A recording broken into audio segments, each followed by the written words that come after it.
Hello friends, welcome to Rajmudra academy.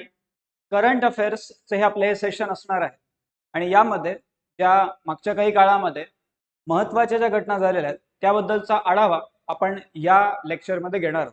या आधी जसं आपण ज्या पॅटर्नने जात होतो की काही बातम्या ज्या एकदम स्पेसिफिक आहेत आणि त्याबद्दल डिटेलमध्ये चर्चा होणे गरजेचे आहे, तशा बातम्या पण आपण ऍड करतोय आणि काही अशा आहेत ज्या थोडक्यामध्ये आपल्याला त्याचं एक फक्त काही फॅक्च्युअल गोष्टी ज्या आहेत त्या माहिती असाव्यात त्या अँगलने पण आपण ही चर्चा इथे सुरू ठेवतो.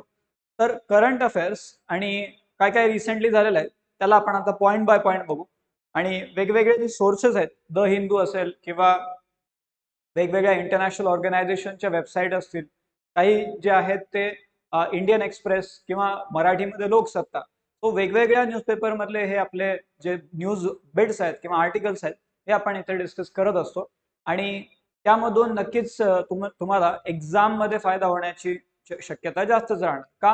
कारण हा सगळा जो कंटेंट आहे तो ऑथेंटिकेटेड असा कंटेंट आहे.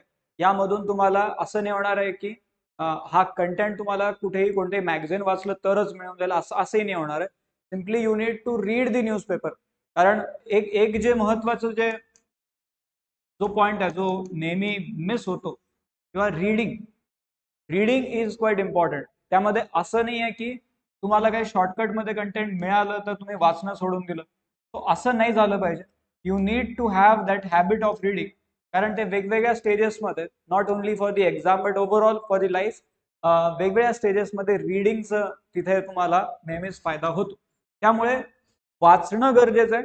आणि मग काय वाचायचं करंट अफेअर्समध्ये ते आपल्याला या व्हिडिओज मधून आपल्याला तिथून कळू शकते. तो एक एक करून या बातम्या आपण डिस्कशनला घेऊ. आता सगळ्यात पहिली जी बातमी आहे ती इंटरनॅशनल रिलेशन्स. आपला जो युपीएससी मध्ये जर म्हणलं तर जीएस टू मध्ये इंटरनॅशनल रिलेशन नावाचा जो टॉपिक आहे त्यामध्ये तुम्हाला ही बातमी तिथे बघता येईल. प्रिलिम्स मध्येही आपल्याला असे प्रश्न विचारले जातात.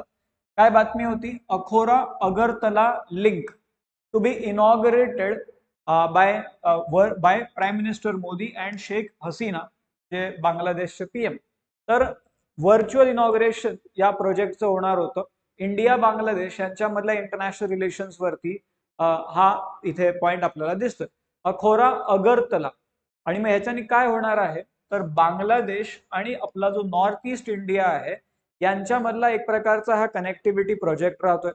आणि अगरतला म्हणजे त्रिपुरा मधलं जे ठिकाण आहे तो त्या भागासोबत पूर्ण ही कनेक्टिव्हिटी रिएस्टॅब्लिश होते.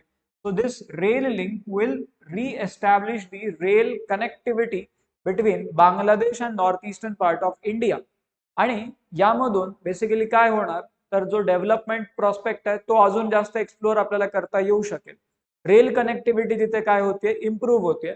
आणि ही जी रेल लिंक आहे it is being seen as the first step to connect Tripura to Kolkata.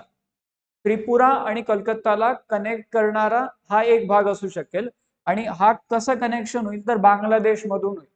So if you are having connection between Tripura and Kolkata because of this rail link, that will be again added benefit. तर हा एक point इथे महत्वाचा आहे. It will be seen as the first step to connect Tripura to Kolkata through Bangladesh. आणि मग यामधून India Bangladesh यांच्यामधला जो ट्रेड आहे तो पण बूस्ट होऊ शकेल. वेगवेगळ्या फील्ड मधला ट्रेड, जसं ऍग्रिकल्चर आहे किंवा वेगवेगळे जे बाकी इनपुट्स आहेत, जसं चहा आहे, समजा टी आहे, शुगर आहे, वेगवेगळे जे प्रोडक्ट्स आहेत डे टू डे लाईफ मधले असो किंवा इंडस्ट्रियल डेव्हलपमेंटशी रिलेटेड आयर्न अँड स्टील अशा प्रकारचे प्रोडक्ट असो, हे आपल्याला तिथे यामधला पूर्ण जो व्यापार आहे तो तिथे डेव्हलप होताना दिसेल. ऑल्सो यामध्ये पीपल टू पीपल कनेक्टिव्हिटी, कारण अशा प्रकारचे रेल प्रोजेक्ट्स जेव्हाही लॉन्च होत आहेत त्यावेळेस एक जो फायदा नेहमी राहतो that it will boost the people to people connectivity. म्हणजे लोक ये जा करतील ना रेल्वेनी, आणि त्यामुळे लोकांमधले जे टाईज आहेत ते पण इम्प्रूव्ह होतील, लोकांचे रिलेशन्सही तिथे इम्प्रूव्ह होतील. तर अखोरा अगरतला लिंक आहे आणि इंडिया बांगलादेश यांच्यामधले हे इंटरनॅशनल रिलेशन्स आहेत. त्यामध्ये अजून काही त्यांनी फॅक्च्युअल गोष्टी दिलेल्या होत्या, जसं Akhaura Agartala cross border rail link project असं त्या प्रोजेक्टचं ऑफिशियल नाव आहे. Akhaura Agartala cross border rail link project. आणि मग यामध्ये 392.52 करोड एवढ्या अमाऊंटची ग्रँट बांगलादेशला इंडियन गव्हर्नमेंटने यासाठी प्रोव्हाइड केलेली आहे. So the grant for this project is provided by Indian government to Bangladesh. Ministry of external अफेअर्सने त्यांच्या ऑफिशियल स्टेटमेंटमध्ये हे सांगितलेलं होतं. हे अखोरा म्हणजे कुठे आलं? बऱ्याच वेळेस प्रिलिम्स मध्ये प्रश्न येतात किंवा places in news. So you need to know Akhaura कुठे येते. तर अखोरा हे जंक्शन आहे, हे कुठे? बांगलादेशमध्ये आहे. बांगलादेश मधला हा एक जिल्हा आहे, ब्राह्मणाबारिया डिस्ट्रिक्ट ऑफ बांगलादेश. तर तिकडे आपल्याला हे अखोरा जंक्शन दिसतंय. दिस इज इन बांगलादेश. आणि हा बेसिकली बांगलादेशमध्ये जो चितगोंग रेल डिव्हिजन आहे त्याचा हा अखोरा जंक्शन भाग आहे. आणि मग इथून आपल्याला कमर्शियल ॲज वेल एज कल्चरल टाईज अजून जास्त स्ट्रॉंग करता येतील. जे आपली जी ओव्हरऑल हिस्ट्री राहिलेली आहे India Bangladesh from the colonial era, तो तिथे तेव्हा तर बांगलादेश नव्हतंही त्यावेळेस, तर पूर्ण तो बंगालचा भाग. तर तिथे आपल्याला काय दिसेल की जे हिस्टॉरिकल टाईज आहेत ते पुन्हा रिस्ट्रेंथन केले जाऊ शकतील. आणि तो अशा प्रकारच्या इन्फ्रास्ट्रक्चर प्रोजेक्टचा एक बेनिफिट आपल्याला इथे दिसतो. तर इथून एक हे लक्षात ठेवा, अखोरा कुठे आहे? तर हे बांगलादेशमध्ये आहे. त्यानंतर हा जो प्रोजेक्ट आहे Akhaura Agartala rail link project, याचे काय काय ऍडव्हान्टेजेस राहत आहेत ते एक माहिती पाहिजे. दुसरं म्हणजे हा कोणत्या दोन देशांमधला प्रोजेक्ट आहे असाही प्रश्न येऊ शकतो. तो त्या पद्धतीने पण आपल्याला इथे तयार राहणं गरजेचं आहे. Now let's move to the second news. Second news जी आहे ती आपल्याला GS2 मध्ये एकतर जे इंडियन कॉन्स्टिट्यूशनच्या अँगलनी बघता येऊ शकेल, इंडियन कॉन्स्टिट्यूशन, और you can also see this through the angle of governance. बातमी काय होती? बातमी लोकल होती, पण त्यामधून काही गोष्टी आपल्याला बेसिकला कनेक्ट करून बघता येऊ शकतील. काय बातमी आहे? 68 to get Rajyotsav award as Karnataka celebrates 50 years of its renaming. म्हणजे नाव बदलून 50 वर्ष झालेले आहेत. नाव बदललं तर आधी काय नाव होतं? आधी नाव होतं मैसूरचं कर्नाटका झालेलं होतं. तर इथे 50 वर्ष त्याला झालेले आहेत. आणि मग तिथे वेगवेगळ्या लोकांना हा राज्योत्सव अवॉर्ड दिला गेलेला आहे. आणि हा कर्नाटका गव्हर्नमेंटचा तिथे सेकंड हायेस्ट सिव्हिलियन ऑनर आहे. कोणता? राज्योत्सव अवॉर्ड. आता कोणाकोणाला मिळाला हा अवॉर्ड हे तेवढं जास्त इम्पॉर्टंट आपल्यासाठी आता राहणार नाही. बट बाकी गोष्टी आपल्याला इथे माहिती पाहिजे रिगार्डिंग कर्नाटका.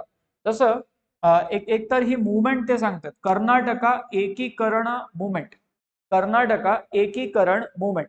आणि यामध्ये या मुवमेंटच्या अंडर मोठ्या प्रमाणात जेव्हा प्रोटेस्ट झाले, डिकेड्स ऑफ प्रोटेस्ट, त्यानंतर ऑल कन्नडा स्पीकिंग रिजन्स, जे मैसूरचं प्रिन्सली स्टेट होतं, मैसूर प्रिन्सली स्टेट, त्यामधून सगळे जे कन्नडा स्पीकिंग रिजन्स आहेत ते वेगळे झाले, ते युनिफाय झाले. आणि अल्टिमेटली 1 नोव्हेंबर 1956 तिथे एक स्टेट बनते, दॅट इज कर्नाटका. आणि मग त्यावेळेस कर्नाटका नाव नाही तर त्यावेळेस मैसूर नाव होतं. म्हणजे इथून सुरुवात होती, मैसूर प्रिन्सली स्टेट. आणि मग त्या स्टेटमध्ये all the Kannada speaking regions they unified as one state on November 1, 1956. आणि मग तिथे नाव काय आलं स्टेटला? मैसूर नाव आलं. नंतर जवळपास 17 वर्षांनी 1973 मध्ये या मैसूर स्टेटचं नाव बदलून कर्नाटका हे करण्यात आलं. तो 17 इयर्स लेटर गव्हर्नमेंटने तिथे एक रिझोल्युशन आणलं पार्लमेंटमध्ये on 21 August 1973 to rename the state. आणि मग त्यासाठी वेगळा जो कायदा आणला त्याचं नावही इथे दिलेलं आहे, Mysore state alteration of name act 1973. Indian कॉन्स्टिट्यूशनच्या आर्टिकल 3 मध्ये हे रिनेमिंगचे थोडेफार रेफरन्सेस आपल्याला, article 3 of the Indian constitution, if you want to alter the boundaries or if you want to change the names, तर इंडियन कॉन्स्टिट्यूशनचं या रिलेटेड आर्टिकल 3 जे आहे हे तुम्हाला तिथे बघणं गरजेचं राहतं. Article 3 of the Indian constitution. ठीक आहे. तर हा एक कायदा जो आणलेला होता त्याबद्दल दिलं. कर्नाटका या नावाबद्दलचे काही रेफरन्सेसही यामध्ये आलेले आहेत. तसं अर्लियर रेफरन्स जर म्हणलं तर संस्कृत महाभारतामध्ये 6th सेंचुरी BC मध्ये जे लिहिलं गेलेलं आहे संस्कृत महाभारत, त्यामध्ये आपल्याला हे कर्नाटका हे नाव दिसतंय. आणि कोणत्या रेफरन्स मध्ये दिसतंय तर जेव्हा ते जनपदांबद्दल बोलतात, वेगवेगळ्या टेरिटरीज बद्दल जनपद, त्यावेळेस याचे रेफरन्सेस येतात. इथं काय नाव आलेलं आहे तर कर्नाटहा, कर्नाटहा असं तिथे नाव आलेलं आहे, कर्नाटहा. आणि ह्याचे वेगवेगळे रेफरन्सेस, जसं महाभारतामध्ये जे सभा पर्व आहे, महाभारतामध्ये सभा पर्व, तिथे कर्णतहा हे नाव येत आहे. आणि कर्णतिकाहा, कर्णतिकाहा हे नाव येते भीष्म पर्वामध्ये. म्हणजे इथून सुरुवात आपण बघतो. कर्नाटका, जे हे नाव कर्नाटकाच का बरं दिलेलं असं, कारण हा एक आपल्याकडे रेफरन्स आहे. In the Mahabharata you are having these names for the janapada, या एरियामधल्या ओव्हरऑल राज्यांसाठी असं नाव आलेले होते. Also there are many historians, they agreed that आज जे आपण विजयनगर हे नाव बघतो, विजयनगर साम्राज्य, इव्हन एनसीआरटी मध्ये पण याचा रेफरन्स आलेला आहे. तर विजयनगर साम्राज्य आपण जे म्हणतो, ऍक्च्युली त्यावेळेस त्याला विजयनगर न म्हणता मेनली हे नाव काय होतं, कर्नाटका साम्राज्य किंवा कर्नाटका साम्राज्य. तर हे एनसीआरटी मध्ये आलेलं आहे. विजयनगर बद्दल जेव्हा थीम्स मध्ये, थीम्स इन इंडियन हिस्ट्री नावाची एनसीआरटी आहे, त्यामध्ये हा पॉइंट आलेला आहे. किंवा तिथे नाव काय होतं, ऍक्च्युअल मध्ये असं वाटत असेल की विजयनगर कॉमन नाव होतं, पण विजयनगरच्या ऐवजी हे कर्नाटका साम्राज्यमू जे आहे ना, हे जास्त तिथे कॉमनली युज्ड नाव होतं. ठीक आहे. तो कर्नाटका या राज्याच्या नावाचे वेगवेगळे हे रेफरन्सेस त्या बातमीमध्ये आलेले होते. आणि मग त्याचं जो ओव्हरऑल पॉलिटिकल बॅकग्राऊंड आहे नावाची रिलेटेड, तो पण एक तिथे दिलेला होता. अजून मग बाकी कोणते कोणते नावं बदललेले आहेत, जसं आपण बघतो की पॉंडिचेरीचं पुडुचेरी केलेलं आहे. त्यानंतर मग अजून आपल्याला काय दिसतंय, मद्रासचं तामिळनाडू. त्यानंतर अजून जर म्हणलं तर एमएनडीव्ही लॅकेडिव्स मिनिकॉय, त्याचं लक्षद्वीप झालं. उत्तरांचलचं उत्तराखंड झालं. तर हे वेगवेगळे जे रिनेमिंग आहेत हे आपल्याला माहिती पाहिजे. आता पुढच्या बातमीकडे येऊ. पुढची बातमी आपल्याला GS2 मध्ये पॉलिटीच्या कॉन्टेक्स्ट मध्येच आपल्याला कॉन्स्टिट्यूशन मध्ये आपल्याला ही बातमी बघता येईल. कॉन्स्टिट्यूशन बातमी काय आहे, स्पीकरशी रिलेटेड बातमी आहे. That matters of defection, matters of defection should be taken out of the purview of speaker. म्हणजे स्पीकरच्या हातामध्ये डिफेक्शन बद्दल डिसिजन घेण्याचे जे मॅटर्स आहेत ते स्पीकरच्या हातामध्ये नाही ठेवले गेले पाहिजे. दो याबद्दल अजून काही असं मोठा डिसिजन नाही झालेला आहे, but there are some you can say the decisions given by the supreme court, त्यामध्ये ह्याचे काही रेफरन्सेस येतात. जसं it is a welcome sign of judicial assertion that supreme court of India, सुप्रीम कोर्टाने काय केलेलं आहे तर महाराष्ट्र असेंब्ली स्पीकर जे आहे त्यांना डिसिजन घेण्यासाठी जो टाइम आहे तो फिक्स करून दिलेला आहे. तर तुम्ही एवढ्या वेळेमध्ये डिसिजन घ्या. आणि ही एक वेलकम साइन तिथे आपल्याला या कॉन्टेक्स्ट मध्ये बघायला मिळते. That supreme court of India has fixed the deadline, has fixed the deadline for the Maharashtra assembly speaker to adjudicate on petitions seeking disqualification of members. जे शिवसेना आणि एनसीपी या दोन पार्टीज मधून बाहेर पडलेले जे मेंबर्स आहेत, those who have broken away from the leadership of Shiv Sena and NCP, तर त्या मेंबर्सच्या डिस्क्वालिफिकेशन बद्दल निर्णय घेण्यासाठी तिथे डेडलाईन सेट केली गेलेली आहे. कारण या आधीचे एक्सपिरियन्सेस काय सांगतायत की speaker is simply sitting on those decision. बऱ्याच वेळेस असं होत आहे की speaker is not taking the swift or quick decisions. So many times speaker tend to treat this disqualification issue with great alacrity or supine indifference.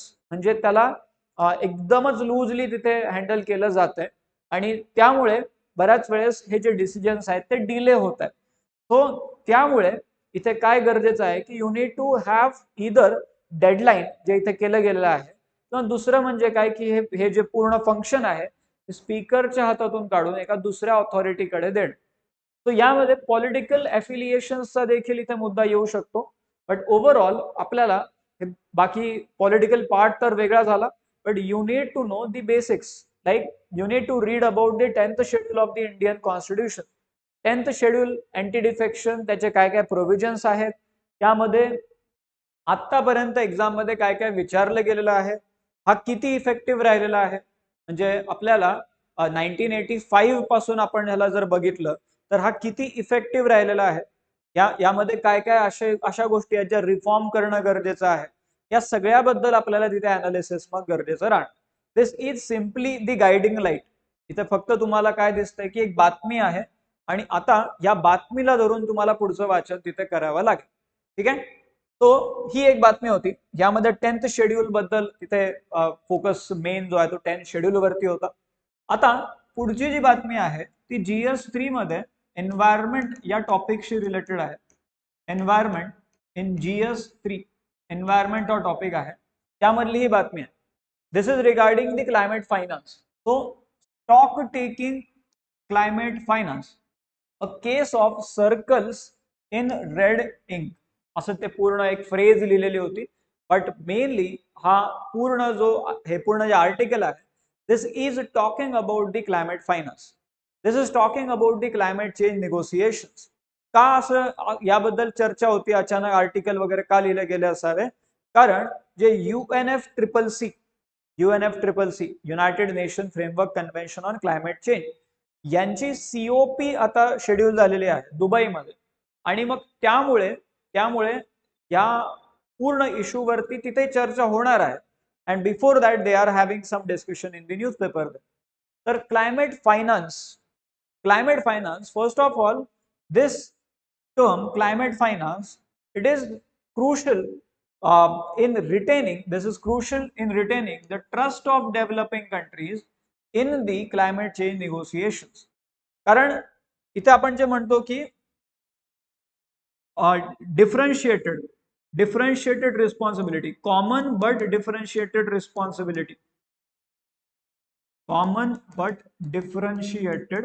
responsibility, ही एक महत्वाची concept राहते की in order to simply tackle the climate change, it is the responsibility of all.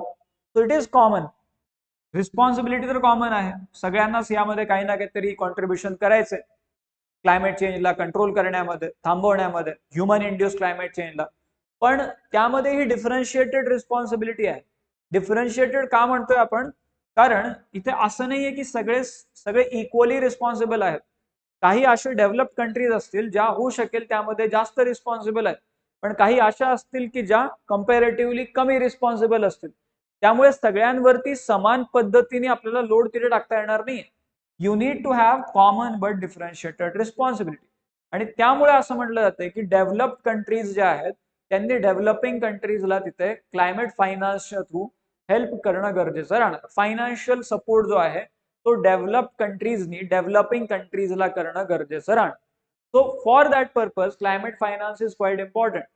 आणि मग हे जे आता जी meeting होणार आहे त्या कॉन्टेक्स्टमध्ये जर आपण बघितलं तर हा एक रिपोर्ट आहे, climate change 2023 synthesis report. Climate change 2023 synthesis report. आता या रिपोर्ट मध्ये काय लिहिलंय बघा. It says that the current temperature increase at 1.1 degree Celsius. Current temperature increase at 1.1 degree Celsius is responsible for frequent hazardous weather and it will feed the global stock take then. म्हणजे आता पूर्ण जो हिशोब घेतला जाईल की आतापर्यंत आपण काय काय केलेलं आहे आणि त्याचे काय काय रिझल्ट आलेले आहेत, तो जेव्हा आपण हिशोब घेतोय त्यावेळेस ह्या सगळ्या गोष्टी तिथे आपल्याला चर्चेमध्ये येतील असं या रिपोर्टमध्ये म्हणलेलं आहे की आता जो टेम्परेचर इन्क्रीज आहे at 1.1 degree Celsius which is basically responsible for hazardous weathers in different parts of the world. तो तिथे काय होणार आहे, this issue will feed the global stock take. The issue relating to climate finance are likely to be prominent then. हे जे meeting होणार आहे COP किती असेल 28. तर या COP 28 मध्ये जे नोव्हेंबर 30 पासून ते 12 डिसेंबर पर्यंत ही पूर्ण मीटिंग जी चालणार आहे दुबईमध्ये, तर तिथे या पूर्ण इश्यूवरती तिथे चर्चा होणार असं ते म्हणतात. बट इथून अजून काही बेसिक गोष्टी ते सांगतात, like article 9 of the Paris agreement. आता इथले जे फॅक्ट्स आहेत हे आपल्याला आन्सर्स लिहिताना किंवा इव्हन प्रिलिम्स मध्ये पण कामात येतील. काय म्हणतात बघा, आर्टिकल 9 जे आहे पॅरिस अग्रीमेंटचं, यामध्ये क्लिअरली क्लायमेट फायनान्स बद्दल काय लिहिलेलं आहे. So it basically says that it is mandatory means compulsory for the developed countries to provide in their biennial update report. कंट्रीजला मॅन्डेटरी राहणार, डेव्हलप्ड कंट्रीजला मॅन्डेटरी राहणार की तुम्ही बायएनियल अपडेट रिपोर्ट्स जे आहेत तुमचे ते सबमिट करायचे regarding the information relating to financial resources which they have provided and also the projected level of public financial resources to be provided in the developing country parties. म्हणजे या report मध्ये this is mentioned in article 9 of the Paris agreement. इथे काय म्हणलेलं आहे त्यांनी की हा असा एक रिपोर्ट तुम्ही सबमिट करणार आणि त्या रिपोर्ट मध्ये तुम्ही काय सांगणार की आतापर्यंत तुम्ही किती फायनान्शियल रिसोर्सेस तिथे प्रोव्हाइड केलेले आहेत डेव्हलपिंग कंट्रीजना आणि दुसरं म्हणजे इथून पुढे काय तुमचे प्रोजेक्शन्स आहेत, म्हणजे इथून पुढे अजून किती प्रमाणात तुम्ही तिथे फायनान्शियल रिसोर्सेस प्रोव्हाइड करणार आहात. तर याबद्दलची अपडेट या बायएनियल अपडेट रिपोर्ट मधून देणं हे डेव्हलप्ड कंट्रीजसाठी कंपल्सरी किंवा मॅन्डेटरी तिथे केलं गेलेलं आहे. ऑल्सो इथे एक अजून एक त्यांनी जो फॅक्च्युअल पॉइंट दिलेला आहे दॅट कोपेनहेगन चेंज कॉन्फरन्स और कोपेनहेगन क्लायमेट चेंज कॉन्फरन्स 2009 मध्ये जी झालेली होती यामध्ये काय म्हणलेलं होतं की developed countries made the commitment to mobilise 100 billion per year आणि हे कधीपासून तर 2020 पासून 100 बिलियन पर इयर आम्ही तिथे कॉन्ट्रीब्यूट करू असं डेव्हलप्ड कंट्रीजनी कमिटमेंट तिथे दिलेली होती. कधी 2009 मध्ये ही कमिटमेंट दिली गेलेली होती. ठीक आहे, पण नंतर झालं असं की यामध्ये काही इश्यू झालेले आहेत. तसं इथे पुढे ते सांगतायत की 26th united nation climate change conference ही 26वी जी कॉन्फरन्स आहे ही ग्लासगो म्हणजे स्कॉटलँड मधलं जे शहर आहे ग्लासगो इथे झाली होती 2021 मध्ये. आणि मग इथे डेव्हलप्ड कंट्रीजने काय म्हणलेलं होतं with deep regret that they are being able to mobilise only $79.6 billion. म्हणजे जे $100 बिलियन कमिटमेंट आहे त्याऐवजी they were able to mobilize $79.6 billion. म्हणजे आता असं नाही की आपल्याला सगळे नंबर किती फरक झाला असे काही प्रश्न आहे असं नाही. Just think from the other angle की इथे मुद्दा हा आहे की the developed countries they are not keeping their promise, एकतर तो भाग आहे आणि त्यामुळे अल्टिमेटली काय होऊ शकेल की डेव्हलपिंग कंट्रीज ज्या आहेत त्यांचा क्लायमेट चेंज निगोसिएशन मधून जर ट्रस्ट जर तिथे उडून गेला, ट्रस्टच नाही राहिला तर मग तिथे प्रॉब्लेम होण्याची शक्यता राहते. Because while fighting the climate change what you need to have all the people together आणि त्यासाठी मग हे प्रॉमिसेस तिथे कीप करणं, प्रॉमिसेस तिथे त्याला ब्रेक न करणं हे महत्वाचं राहतं. The developed countries are mandatorily required to provide financial resources to the developing country parties, but there is no agreed approach among the developed countries to share the burden of this goal. म्हणजे एवढे resources provide करायचे तर त्यामध्ये काहीतरी असं plan असला पाहिजे की हा देश एवढा रिसोर्सेस प्रोव्हाइड करेल, या देशाला असे टार्गेट आहेत. So there is no agreed approach till now की हा पूर्ण जो क्लायमेट फायनान्सचं पूर्ण बर्डन आहे ते हे डेव्हलप्ड कंट्रीज एकमेकांमध्ये कसं शेअर करतील याबद्दल अजूनही तिथे डायलेमा आहे. देन ग्लोबल एन्व्हायरमेंट फॅसिलिटी, शेवटी त्यांनी एक फॅक्ट ही दिलेली होती, यावरती प्रिलिम्स मध्ये बऱ्याच वेळेस प्रश्न पण आलेला आहे. Global environment facility which is basically UNFCCC designated funding agency, म्हणजे हा एक फंड आहे असे आपल्याला म्हणता येईल. And it is basically providing grants and concessional loans to developing countries. आणि हा जो फंड आहे हा बेसिकली रिप्लेनिश म्हणजे पुन्हा कधी भरला जात असतो तर दर 4 वर्षांनी, म्हणजे संपल्यावर after every 4 years when it is completely getting exhausted, after every 4 years this global environment facility is getting replenished. तर असा पण प्रश्न प्रिलिम्स मध्ये विचारला जाऊ शकतो की हे जे ग्लोबल एन्व्हायरमेंट फॅसिलिटी आहे हे रिप्लेनिश किती वर्षांनी होते, तर हे दर 4 वर्षांनी रिप्लेनिश होते, हे आपल्याला लक्षात ठेवायचं. So related to climate finance हे काही वेगवेगळे पॉइंट्स इथे त्यांनी दाखवलेले होते आणि महत्वाचा भाग राहणार specially in the context of the current developments त्यामध्ये आपल्याला जे एक तर सध्या ती मीटिंग होतीये COP ज्याला आपण म्हणतोय दुबईमध्ये, त्यामुळे त्या कॉन्टेक्स्टमध्ये पण हे सगळं पुन्हा एकदा न्यूजमध्ये येत राहणार आहे. आणि क्लायमेट फायनान्स वरती आपल्याला नेहमीच प्रश्न एक्सपेक्ट केला जाऊ शकतो, because for fighting the climate change negotiations मध्ये क्लायमेट फायनान्स हा एक महत्वाचा घटक राहतो. अजून एक जे बातमी आलेली loss and damage fund, that is also somehow related to this climate change negotiation. Loss and damage fund त्याबद्दल आपल्याला पुढे काही पॉईंट दिलेले. But now let's move to the next news. NMC म्हणजे काय तर national medical commission. NMC to launch one nation one registration platform for unified info on doctors.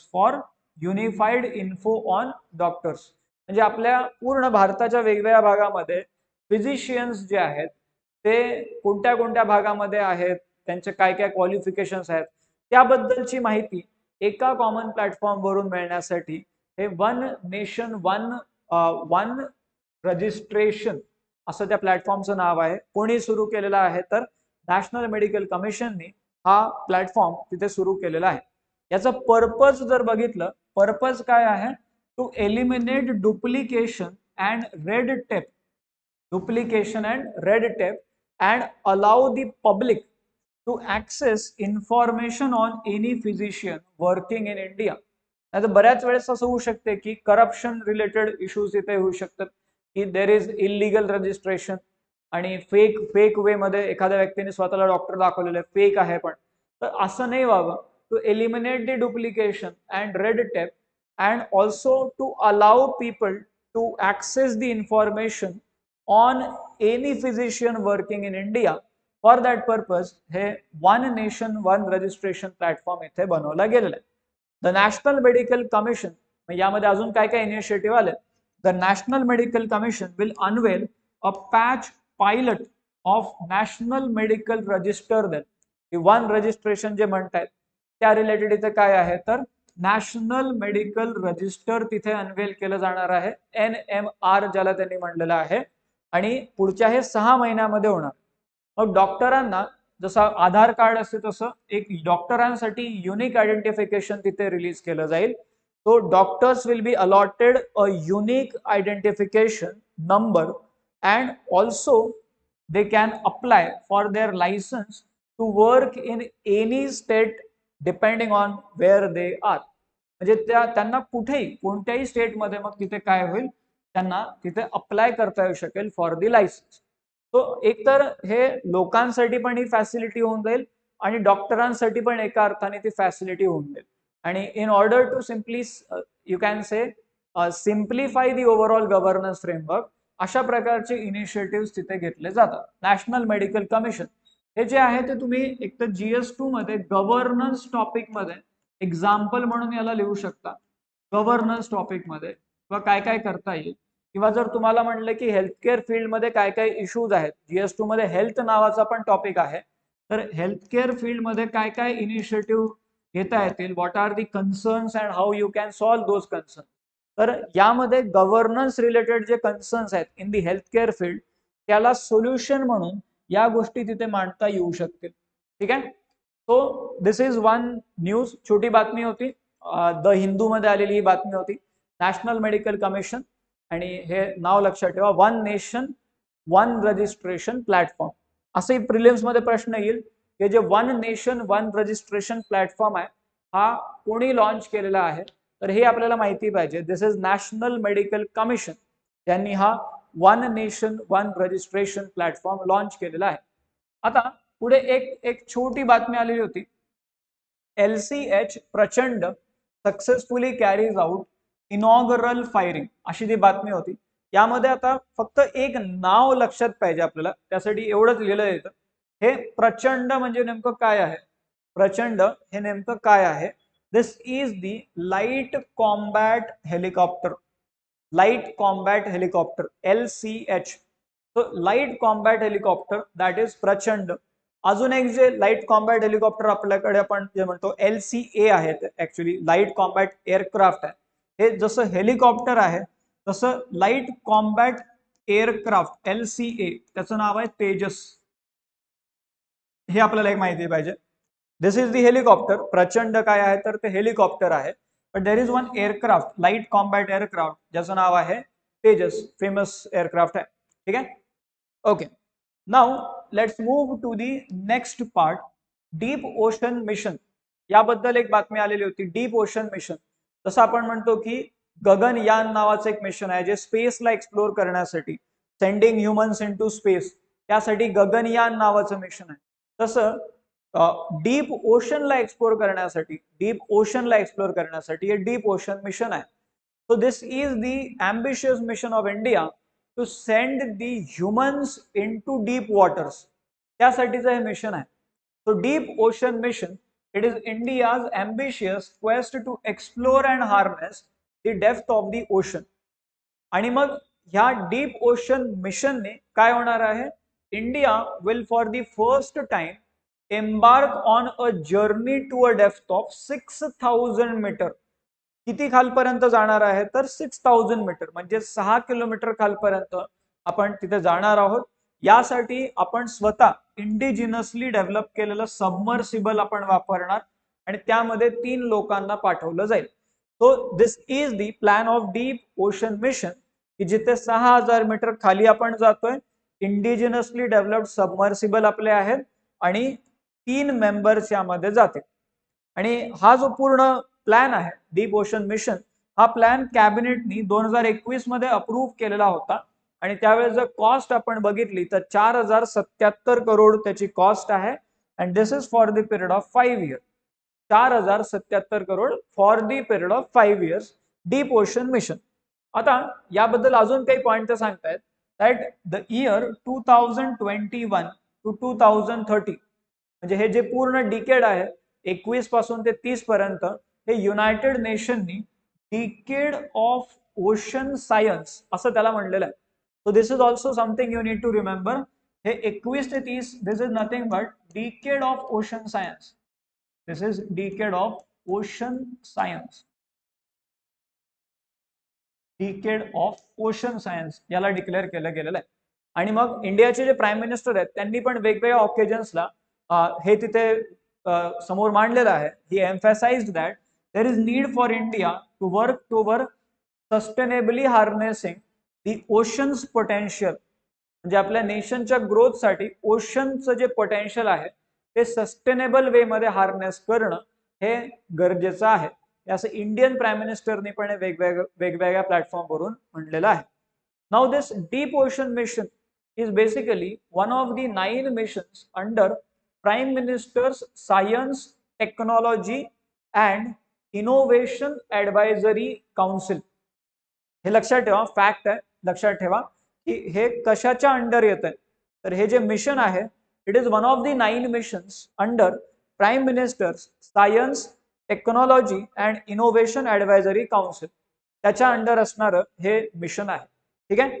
Also, as part of this deep ocean mission, India's flagship deep ocean mission, that is Samudrayan, मग त्याला official जे नाव दिलं गेलेलं आहे काय आहे, समुद्रयान.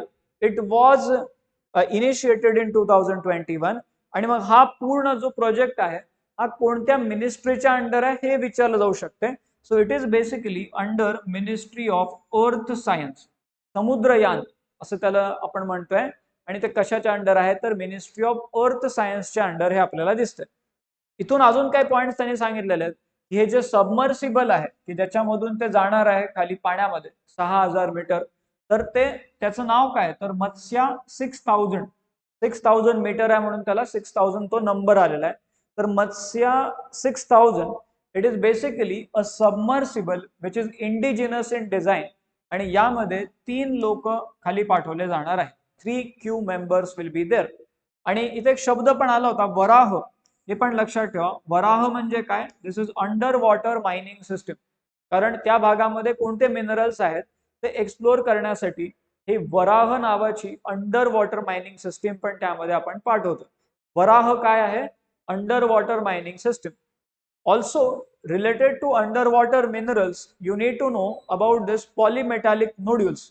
आता हे जे पॉलीमेटॅलिक नोड्यूल्स आहेत इंडियन ओशनच्या भागामध्ये याला एक्सप्लोर करण्याचं जे लायसन्स आहे, इंडियाचं जे लायसन्स एक्सपायर झालेलं होतं त्याला पुन्हा रिन्यू केलं गेलेलं आणि त्यामुळे पॉलिमेटॅलिक नोड्यूल्स त्याला एक्सप्लोर करण्याचे पूर्ण जे एक ऑथॉरिटी आहे ती इंडियाकडे आता मिळाल्यामुळे आपल्याला हा पूर्ण एक जो मिशन आहे समुद्रयान हे त्या अँगलनी पण महत्वाचं आहे. So there is one organisation called international seabed authority. या कॉन्टेक्स्ट मध्ये या ऑर्गनायझेशन बद्दल थोडी माहिती काढून ठेवा. इंटरनॅशनल सीबेड ऑथॉरिटी जे पूर्ण हे लायसन्सेस जे डेलिगेट करते रिलेटेड टू पॉलिमेटॅलिक नोड्यूल, तर त्याबद्दल थोडी माहिती काढावी लागणार आहे. तर पॉलिमेटॅलिक नोड्यूल यामध्ये काय काय त्यांनी सांगितलंय, it content precious metals like copper, manganese. जे यामध्ये काय काय इन्क्लूड होते, कॉपर आहे, मॅंगनीज आहे, निकेल आहे, आयर्न आहे, कोबाल्ट आहे. So all these are basically the polymetallic nodules आणि हे आपल्याला किती डेप्थ वरती मिळतात, तर 5000 मीटर डेप्थ वरती हे आपल्याला मिळतात. And there is one more term which is given here, that is polymetallic sulphides. Polymetallic sulphides आता हे आपल्याला कुठे मिळतात, किती डेप्थ पर्यंत मिळतात, तर 3000 मीटर डेप्थ पर्यंत आपल्याला हे मिळतात. त्यामुळे हा जो आकडा आहे 6000 मीटरचा हा या दोन्ही रेंजेसला कव्हर करू शकेल. कारण 3000 मीटर पर्यंत जे मिळत आहेत ते तर यामध्ये इन्क्लूड होतील 6000 म्हणल्यावर, आणि 5000 मीटर पर्यंत मिळणारे पण यामध्ये इन्क्लूड होतील. So therefore our interest span at the depth in between 3000 to 5500 metre. Mineral interest जर आपण म्हटलं, त्यामुळे हा एक भाग त्या अँगलनी मिनरल डेव्हलपमेंट ओव्हरऑल जे आपल्याकडे होत आहेत त्यामुळे इकॉनॉमिक जे बेनिफिट आपल्याला मिळू शकतील त्या अँगलनी पण हे मिशन तिथे सिग्निफिकंट राहतं. देन अजून एक जो पॉइंट दिला होता की USA, रशिया, चायना, फ्रान्स आणि पाचवा कोणता, जपान. या 5 देशांनी already deep ocean crude missions पाठवलेले आहेत. कोण कोण, USA पाठवले, रशियानी पाठवले, चायनानी पाठवले, फ्रान्सनी पाठवले आणि जपाननी पाठवलेले आहे. They have already achieved successful deep ocean crude missions. आणि मग आता इंडिया कितवा देश होईल, तर 6वा देश होणार आहे. तो 5 देशांनी ऑलरेडी हे केलेलं आहे. India will be the 6th country to have this deep ocean successful deep ocean crewed mission. ठीक आहे. सो ही एक बातमी झाली regarding deep ocean mission. Now next news is related to technology and its impact on the intellectual property rights. आपल्याला GS3 मध्ये जो intellectual property rights नावाचा टॉपिक आहे, GS3 where you are having this issues related to IPR, issues related to IPR. त्यामध्ये ही बातमी आपल्याला बघता येऊ शकेल. इंटरेस्टिंग न्यूज आहे. काय म्हणतात टायटल बघा, AI and the issue of human centricity in copyright law. AI and the issue of human centricity in the copyright law. कारण बऱ्याच वेळेस काय होतंय आजकाल की let's say for example ChatGPT जे त्यांनी पण सांगितलेलं, तिथं काय होतंय की तुम्हाला जो काही कंटेंट पाहिजे तो डायरेक्टली ChatGPT तुम्हाला बनवून देतं. मग अशा केसमध्ये त्या कंटेंट वरती कॉपीराइट जर तुम्हाला घ्यायचं झालं तर ते घेता येईल का, असे काही लॉज आहेत का? किंवा काही केसमध्ये AI ला को ऑथर म्हणून तुम्हाला तिथे डेझिग्नेट करता येऊ शकते का? म्हणजे पुस्तक लिहिलं, एक 2 लोकांनी मिळून पुस्तक लिहिलं, असं एक जो आहे तो ह्युमन आहे, दुसरा जो आहे तो AI आहे, असं काही करता येतंय का? तर याबद्दलची पूर्ण चर्चा या न्यूज मध्ये त्यांनी केलेली होती. That there needs to be a cautious approach. ते काय म्हणतात की यामध्ये कॉशियस अप्रोच असला पाहिजे in extending existing IP protections, जसं कॉपीराइट आहे, to work generated by artificial intelligence. जसं एक्झाम्पल म्हणून ते काय म्हणतात, for example while generative AI tools, जसं ChatGPT काय आहे, हे जनरेटिव्ह AI टूल आहे. किंवा दुसरं एक आहे मिड जर्नी नावाचं एक टूल आहे, मिड जर्नी. तर इथे काय होतंय, तर लोकांना जसं पाहिजे तसं तिथे कंटेंट बनवून दिलं जातंय. So it allow people with minimal creative skills to produce reasonably beautiful output. म्हणजे ज्यांना तेवढे जास्त त्यांच्याकडे स्किल नाही आहेत, पण तरीही ते चांगलं आउटपुट तिथे बनवू शकतात. आणि हे कसं, तर हे बेसिकली चॅट जीपीटी किंवा मिड जर्नी सारख्या टूल्स मध्ये काय होतंय, simply you are asking the ChatGPT किंवा write a poem for me on this topic, तर ते लिहून देते. त्यामुळे काही टेक्स्ट प्रॉम्प्ट्स त्या चॅट जीपीटीला तुम्ही दिले किंवा असं असं करा, ते करून देते.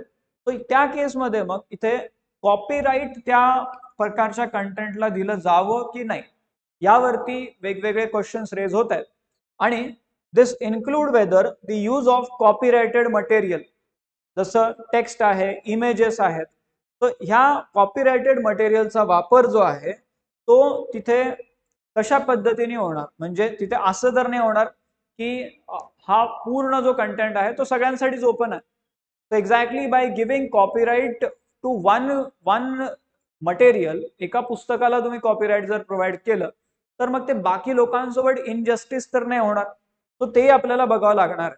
कारण तोच मुद्दा आहे दॅट दीज इन्क्लूड, हे वेगवेगळे जे क्वेश्चन्स आहेत यामध्ये काय क्वेश्चन आहे, weather the use of copyrighted material including text and images as training data infringes the rights of millions of authors and artists on the internet. then किंवा जर याला अशा प्रकारच्या कंटेंटला जे एआय नी जनरेट केलेलं आहे त्या कंटेंटला जर तुम्ही कॉपीराइट प्रोटेक्शन दिलं आणि त्याला मग एक रेफरन्स मटेरियल म्हणून जर कन्सिडर केलं, तर बाकीच्या लोकांवरती, बाकीचे जे लोक आहेत त्यांच्यावरती इनजस्टिस तर नाही होणार त्यांच्यासोबत, ते आपल्याला बघावं लागणार आहे.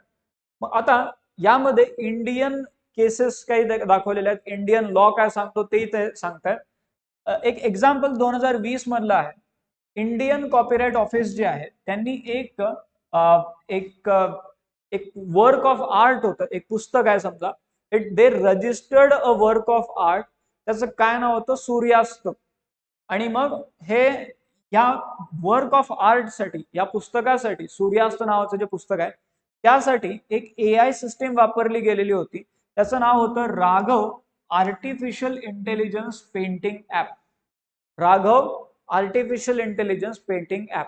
तर या ऍपचा वापर करून तिथे ते कंटेंट बनवलं गेलेलं होतं, सूर्यास्त त्याचं नाव होतं.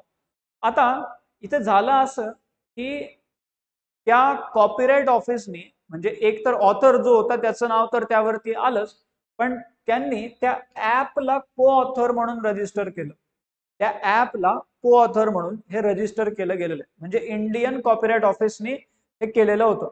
आणि मग copyright office previously rejected an application in which the same system had been listed as the sole author. म्हणजे इथे ज्या वेळेस हे ह्या पूर्ण ऍपला सोल ऑथर म्हणून तिथे अप्लाय केलं गेलं किंवा हे कोणी केलं, तर ह्या ऍपने केलं, तर त्यावेळेस इंडियन कॉपीराइट ऑफिसने त्याला रिजेक्ट केलेलं होतं. पण जेव्हा त्या ऍपला को ऑथर विथ ह्युमन, जो काही माणूस आहे त्याचं नाव आणि ऍपचं नाव असं जेव्हा केलं गेलं त्यावेळेस त्याला रजिस्ट्रेशन तिथे दिलं गेलं. तो इथून मग काय होतंय, that while India has not affected any legislative change in the Copyright Act of 1957, the Copyright Office ignored human authorship. The Copyright Office ignored human authorship requirement in the Indian copyright law when granting registration to AI system as the co-author. then तर इथे मग असं आहे की हे देणं किती किती योग्य आहे, आणि त्या केसमध्ये ह्युमन अँगल जर मिस झाला तर तिथे किती प्रमाणात इनजस्टिस बाकी लोकांसोबत होऊ शकेल तेही बघणं गरजेचं आहे. तर इथे काय झालं, तर कॉपीराइट ऑफिसने तिथे को ऑथर म्हणून त्या व्यक्तीला तिथे त्या व्यक्ती पण नाही म्हणता येते आता, तर ते ऍप आहे त्या ऍपला त्यांनी तिथे कॉपीराइट प्रोटेक्शन दिलं, ऍप्लिकेशनला कॉपीराइट प्रोटेक्शन मिळालेलं. आणि मग इथून हा एक क्वेश्चन जो आहे तो रेज होतो. And also the Copyright Office is yet to articulate mandatory disclosure requirements, काही जे disclosure requirements आहेत on the use of AI or even initiate broader consultation on this important issue. तर तुम्ही जेव्हा एखादं कंटेंट बनवताय त्यामध्ये किती लेवल पर्यंत तुम्ही AI चा वापर करू शकता किंवा तुम्ही कुठे कुठे AI चा यूज केलेला आहे हे डिस्क्लोज करणं गरजेचं केलं पाहिजे. But the Copyright Office is yet to articulate such kind of mandatory disclosures. तो एक भाग झाला. ऑल्सो एक त्यांनी रिपोर्टचा रेफरन्स दिलेला होता, the 161st report of department related parliamentary standing committee. 161वा हा रिपोर्ट आहे पार्लमेंटरी स्टँडिंग कमिटीचा. पार्लमेंटरी स्टँडिंग कमिटी कशाची, तर कॉमर्सची. आणि मग हे जी कमिटी आहे पार्लमेंटची स्टँडिंग कमिटी, यामध्ये पण त्यांनी म्हटलेलं आहे की you should review the copyright act 1957 and also the patent act of 1970. हे दोन्ही जे आपले IP रिलेटेड कायदे आहेत याला रिव्ह्यू करणं गरजेचं आहे. का, to incorporate the emerging technologies of AI and AI related inventions in their अँबिट.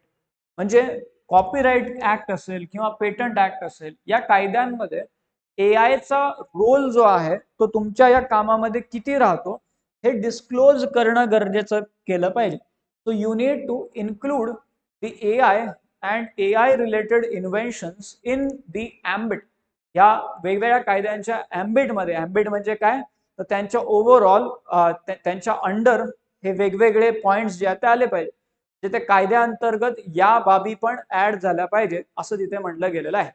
ठीक आहे.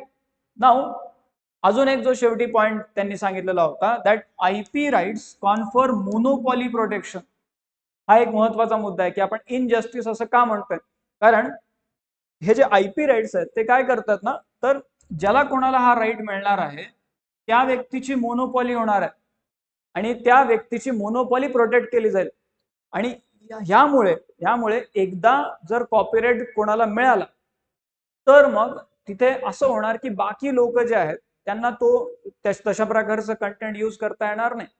आणि तो एक इथे इश्यू आहे, that IP rights they confer monopoly protection and as any monopoly right can have extensive negative consequence on society. कारण त्या प्रकारची गोष्ट जी आहे ती एकच व्यक्ती यूज करू शकतोय, मोनोपॉली आहे, त्यामुळे निगेटिव्ह कॉन्सिक्वेन्सेस याचे राहणार. आणि असं नाही की निगेटिव्ह राहणार म्हणून याला बंद करा, पण असं आहे की निगेटिव्ह कॉन्सिक्वेन्सेस जर याचे होऊ शकतात तर अशा प्रकारचे प्रोटेक्शन देताना आपल्याला कॉशियस राहणं गरजेचं आहे, specially when you are having such kind of AI generated work. तो तिथे we need to be cautious about extending in a straightforward way existing IP protections to AI generated work. हा जो conclusion त्यांनी सांगितलेला आहे हा आपल्याला आन्सर मध्ये पण वापरता येऊ शकेल की AI जनरेटेड वर्कला तिथे IP प्रोटेक्शन देताना तुम्हाला कॉशियस राहणं गरजेचं आहे. Y, because it is regarding the monopoly protect करतो आपण बाय गिव्हिंग IP प्रोटेक्शन. आणि त्याचे निगेटिव्ह कॉन्सिक्वेन्सेस पासून आपल्याला जर तिथे ते कॉन्सिक्वेन्सेस प्रिव्हेंट करायचे असतील तर अशा पद्धतीने आपल्याला कॉशियस राहणं गरजेचं राहणार. ठीक आहे. Now the next point, air pollution increases diabetes risk. हा एक पेपर आलेला होता, त्यामध्ये ही बातमी होती की रिसर्च पेपर आपण बोलतोय, दिल्ली आणि चेन्नईचं एक्झाम्पल त्यांनी दिलेलं होतं. त्यामध्ये ते काय म्हणतात की एअर पोल्युशनमुळे डायबिटीज रिस्क जी आहे ती वाढते. आणि ही लिंक जी आहे it is regarding the air pollution level and incidence of type 2 diabetes. Chennai आणि दिल्ली या दोन शहरांचे त्यांनी एक्झाम्पल दिलेले आहेत. आणि इंडियन सिटीज ज्या आहेत या बेसिकली एअर पोल्युशन मध्ये कन्सिस्टंटली हायर प्लेसेस मध्ये राहतात. म्हणजे वर्स्ट एअर असणारे कोणते ठिकाण आहेत तर इंडियन सिटीज वरती राहत चाललेले आहेत. तर यामुळे हा जो धोका आहे हा अजून जास्त सिरियस होऊन जातो. That Indian cities have consistently dominated the top of list of places with worst air quality. आणि मग इथे बेसिकली होतं काय तर आपली जी एअर क्वालिटी आहे ही सेव्हरल टाइम हायर राहते than the limits which are set by the World Health Organization. Air quality म्हणजे आपण in terms of the degradation म्हणतोय, किंवा जी क्वालिटी राहिली पाहिजे तर WHO ने जी लिमिट सेट केलेली आहे त्यापेक्षा बरंच वरती आपलं डिग्रेडेशन झालेलं असतं. आता हा पूर्ण जो CARRS स्टडी असं जे लिहिलेलं आहे हे नेमकं काय आहे तर this is centre for cardio metabolic risk reduction in South Asia. Centre for cardio metabolic risk reduction in South Asia हा पूर्ण जो स्टडी त्यांनी केलेला आहे CARRS, centre for cardio metabolic risk reduction in South Asia CARRS surveillance study असं त्याचं पूर्ण नाव आहे. आणि इथे मग शेवटी त्यांनी एक नंबर पण दिलेला आहे की 10 ग्राम पर मीटर क्यूब. किती? 10 ग्राम पर मीटर क्यूब किंवा त्याला आपण म्हणू microgram per cubic metre air difference in the annual average PM2.5 एवढा जर डिफरन्स असेल 10 gram per metre cube difference in the annual average PM2.5, it could be related to 9 to 36% higher risk of developing type 2 diabetes. म्हणजे जर PM2.5 average PM2.5 मध्ये 10 gram per metre cube एवढी जर वाढ झाली, एका मीटर क्यूब मध्ये 10 ग्राम एवढी जर वाढ झाली तर टाईप 2 डायबिटीज होण्याची जी शक्यता आहे ती 9 ते 36% वाढते असं ते म्हणतात. So this is the relation which they have given. मग एअर पोल्युशन आणि डायबिटीज याचं जे रिलेशन आहे हे आपल्याला तिथे माहिती असणं गरजेचं राहणार. So you can also quote this whenever you are writing about any question related to environmental pollution, कारण तिथे हा जो आहे तो सिरियस इश्यू आपल्याला मांडता येऊ शकेल. Okay, now let's move to the next news. Kozhikode and Gwalior enters creative cities list. Specially prelims exam मध्ये अशा प्रकारचे प्रश्न आपल्याला बघायला मिळू शकतील. हे जे क्रिएटिव्ह सिटीज लिस्ट आहे हे कोण बनवतंय तर युनेस्को बनवतंय. युनेस्कोचा तो क्रिएटिव्ह सिटीज नेटवर्क आहे ते आपल्याला या पूर्ण गोष्टी करताना दिसतंय. तो कोझिकोडे अँड ग्वालियर हे क्रिएटिव्ह सिटीज लिस्ट मध्ये आलेले. तर पहिले तर कोझिकोडे म्हणजे केरळ मधलं आणि ग्वालियर म्हणजे MP या दोन शहरांना या क्रिएटिव्ह सिटी लिस्ट मध्ये ऍड केलं गेलं आहे. आणि कोणत्या फील्ड मध्ये यांना क्रिएटिव्ह सिटीज ते म्हणतात. So Kozhikode in Kerala it is given this designation of creative city in the field of literature आणि जो ग्वालियर आहे it is given designation of creative city in the field of music. So literature आणि music या field मध्ये हे designation त्यांना दिलं गेलेलं आहे. आणि मग हे 31 ऑक्टोबर या दिवशी अनाउन्समेंट होते. तर 31 ऑक्टोबरला काय असते तर वर्ल्ड सिटीज डे असतो. 31 ऑक्टोबर वर्ल्ड सिटीज डेज आणि मग त्या कॉन्टेक्स्ट मध्ये ही बातमी होती. आता इथे पहिले तर हे क्रिएटिव्ह सिटीज नेटवर्क बद्दल आपल्याला माहिती असलं पाहिजे. क्रिएटिव्ह सिटीज नेटवर्क कारण प्रत्येक शहराचं स्वतःचं एक स्पेशालिटी असणार आहे, स्वतःचा एक USP आपण ज्याला म्हणतो तो असणार आहे. कोणते शहर जे असतील ते लिटरेचर मध्ये चांगले आहेत, कोणते म्युझिक मध्ये आहेत, कोणते लेट्स से डिझाईन आहे, बरेचसे क्राफ्ट आहेत. प्रत्येक शहराचं काही ना काहीतरी वैशिष्ट्य आहे आणि मग त्या पद्धतीने त्या शहरांना प्रमोट केलं जातंय थ्रू दिस क्रिएटिव्ह सिटीज नेटवर्क. कधी सुरू केलं हे तर 2004 मध्ये सुरू केलं. कोणी सुरू केलं तर युनेस्कोनी याला सुरू केलेलं आहे. युनेस्कोनी हे सुरू केलंय 2004 मध्ये.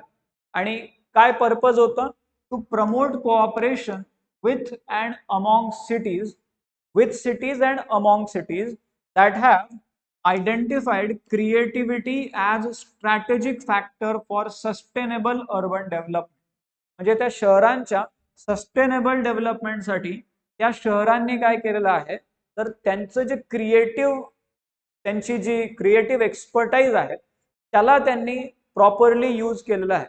म्हणजे त्या शहरांनी स्वतःच्या क्रिएटिव्हिटीचा वापर स्वतःच्या अर्बन डेव्हलपमेंटसाठी करण्याचा प्रयत्न केलेला आहे. अशा सगळ्या शहरांना आयडेंटिफाय करणं आणि त्यांच्यासोबत कोऑपरेट करणं, त्यांच्यासोबत कोलॅबोरेट करणं हे अल्टिमेटली या क्रिएटिव्ह सिटी नेटवर्क या प्रोजेक्टचं तिथे पर्पज आहे. आता टोटल 7 क्रिएटिव्ह फील्ड तिथे सिलेक्ट केल्या गेलेल्या आहेत आणि त्या वेगवेगळ्या शहरांना या वेगवेगळ्या 7 फील्डच्या अंडर डेजिग्नेशन दिलं जातं. जसं एक जर आपण बघितलं तर क्राफ्ट अँड फोक आर्ट आहे, दुसरं आहे डिझाईन, तिसरं आहे फिल्म मूवीज, त्यानंतर गॅस्ट्रॉनॉमी हे चौथं आहे, त्यानंतर लिटरेचर हे 5वी फील्ड आहे literature. After that media arts नावाची ही फील्ड आहे मीडिया आर्ट्स आणि 7वं आहे म्युझिक. हे 7 फील्ड आहेत. पुन्हा एकदा बघा क्राफ्ट अँड फोक आर्ट, त्यानंतर डिझाईन, त्यानंतर फिल्म, त्यानंतर गॅस्ट्रॉनॉमी, नंतर लिटरेचर, मीडिया आर्ट आणि म्युझिक. ह्या 7 फील्डमध्ये तिथे काय केलं जात आहे तर शहरांना डेझिग्नेट केलं जातंय. आता आपल्याकडचं जर आपण म्हणलं तर हे 2 तर आपण आता बोललो, कोझिकोडे लिटरेचर मध्ये, ग्वालियर म्युझिक मध्ये. What are the other creative cities from India then? तसं हे चेन्नई आणि वाराणसी हे 2 क्रिएटिव्ह सिटीज आहेत in the field of music. त्यानंतर जयपूर आणि श्रीनगर हे क्राफ्ट आणि फोक आर्ट या फील्ड मधले क्रिएटिव्ह सिटीज आहेत, जयपूर आणि श्रीनगर. त्यानंतर मुंबई हे film creative city of film असं त्याला म्हणलं जाते मुंबईला. आणि Hyderabad this is creative city in the field of gastronomy. तर हे फॅक्ट्स आहेत जे आपल्याला माहिती असले पाहिजे. रिसेंटली काय आहे, त्याचं बेसिक काय आहे ते आपल्याला माहिती असावं. What is this creative city network, हे कोण बनवतंय, कोणत्या कोणत्या क्रिएटिव्ह सिटीज आहेत इंडिया मधल्या तर माहिती पाहिजे, कोणत्या फील्डमध्ये या सिटीजला डेझिग्नेट केलं जातं हे पण तिथे आपल्याला माहिती असणं गरजेचं राहणार. Now let's move to the next news. India Bangladesh relation ज्याबद्दल आता आपण सुरुवातीला एक बातमी बघितली होती, अखोरा अगरतला. अजून काही ऍडिशनल पॉइंट्स त्यामध्ये आलेले आहेत. The leaders of both the countries they jointly inaugurated some project. तर त्यांचे नाव पुन्हा एकदा इथे बघून घेऊ आपण. एक तर अखोरा अगरतला रेल लिंक आहे, अखोरा अगरतला रेल लिंक हा एक पॉइंट जो सुरुवातीला आपण बघितला, Akhaura Agartala which will improve the rail connectivity between Bangladesh and the north east India, specially Tripura. आणि मग तिथून कलकत्त्यापर्यंत कनेक्टिव्हिटी आपल्याला पॉसिबल होऊ शकेल. Also there are other projects जे इनॉग्रेट झाले होते.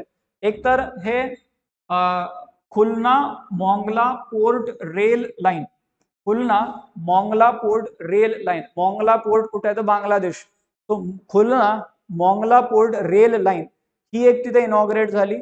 आणि दुसरं म्हणजे युनिट 2 ऑफ मैत्री सुपर थर्मल पॉवर प्रोजेक्ट. मैत्री प्रोजेक्ट इंडिया बांगलादेश यांच्यामध्ये जो थर्मल पॉवर प्रोजेक्ट आहे, मैत्री सुपर थर्मल पॉवर प्रोजेक्ट, हे 2 तिथे इनॉग्रेट केले गेलेले होते. म्हणजे इंडिया बांगलादेश म्हणलं तर हे 3 प्रोजेक्ट्स आपल्याला तिथे माहिती असावे. अखोरा अगरतला हा एक प्रोजेक्ट आहे, खुलना मोंगला पोर्ट रेल लिंक, आणि तिसरं म्हणजे काय, मैत्री super thermal power project. So हे 3 नावं व्हेनेवर इंडिया बांगलादेश रिलेशन्स किंवा करंट मध्ये काय चालू आहे तर हे 3 गोष्टी ज्या आहेत या इंडिया बांगलादेश रिलेशन्स मध्ये, या 3 गोष्टी आपल्याला तिथे माहिती असल्या पाहिजे. ठीक आहे. Now let's move forward. अजून एक जी बातमी होती, this is regarding the road safety. किंवा काय झालेलं आहे तर मिनिस्ट्री ऑफ रोड ट्रान्सपोर्टने हे पूर्ण नंबर दिलेले होते की 53 accidents, 19 death per hour in road crashes in 2022. 2022 हा आकडा आहे. किंवा काय झालेलं आहे तर 53 ऍक्सिडेंट, 19 डेथ, दर तासाला 19 डेथ झालेले आहेत 2022 मध्ये. आणि मग ह्याचे काय काय रिझन्स आहेत, काय काय अजून नंबर्स आहेत ते इथे ते सांगतायत. एका बाजूला त्यांचं काय म्हणणं आहे की there is expansion of countries road network which is also one responsible factor. की there is expansion of countries road network, जसं एक्सप्रेस वेज आहेत ते वाढलेले आहेत. आणि त्यामुळे एकतर व्हेकल ओनरशिप, दुसऱ्या बाजूला एक काय की रोड नेटवर्क वाढतंय, दुसरं काय की व्हेकल ओनरशिप वाढते, लोक जास्तीत जास्त गाड्या घेत आहेत. And this is giving rise to number of fatalities, म्हणजे यामुळे डेथ वाढत आहेत ड्यू टू रोड ऍक्सिडेंट. आणि सिव्हिअरिटी ऑफ क्रॅशेस जे आहेत ते वर्सन होत चाललेले आहेत. म्हणजे आता जसं आपण म्हणलं की दर तासाला एवढे डेथ होत आहेत, सो सिव्हिअरिटी अजून जास्त होत चाललेली आहे. आणि हा गव्हर्नमेंट डेटा तिथे सांगतो. तो याला निगेटिव्ह वे मध्ये नाही बघता येणार, किंवा रस्ते बनवले म्हणून ऍक्सिडेंट झाला, किंवा लोकांनी गाड्या घेतल्या म्हणून ऍक्सिडेंट झाला, बट हा एक अँगल त्यांनी तिथे दाखवलेला आहे.